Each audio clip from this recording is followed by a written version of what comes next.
Pourquoi la crypto monte et descend autant? Comme tout autre actif, c'est la loi en fait de l'offre et de la demande. C'est-à-dire que par exemple, quand tu vas au marché maintenant et que tu veux acheter des oignons, s'il y a beaucoup de personnes qui viennent en même temps simultanément au marché pour acheter des oignons, tu vas voir que le prix des oignons va augmenter.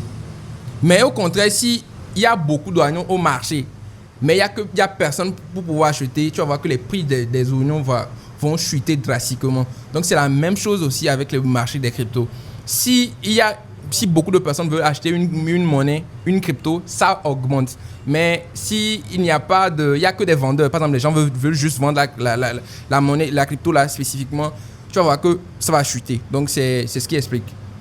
Ok. Maintenant, j'ai cru entendre également qu'il existe certaines cryptos qui ne montent ou ne descendent même pas. Oui, exactement. Il y a ce qu'on appelle les stablecoins. C'est les cryptos qui sont adossés en fait au dollar. Et quand tu prends un USDT, par exemple, quand je prends l'exemple des USDT, quand tu prends un USDT, ça te égale à $1. Donc, la plupart du temps, ça ne bouge pas. C'est la valeur exacte. Ça veut dire, si aujourd'hui, tu veux te lancer en tant que débutant, quand tu investis dedans, c'est pas pour faire du bénéfice. Hein. Ça, c'est juste pour tester en fait le système. Tu peux acheter des USDT pour, je sais pas, pour 6 000, par exemple, 6 000, tu vas avoir peut-être $10 et quelques. Tu achètes juste et tu gardes, histoire de comprendre comment ça fonctionne.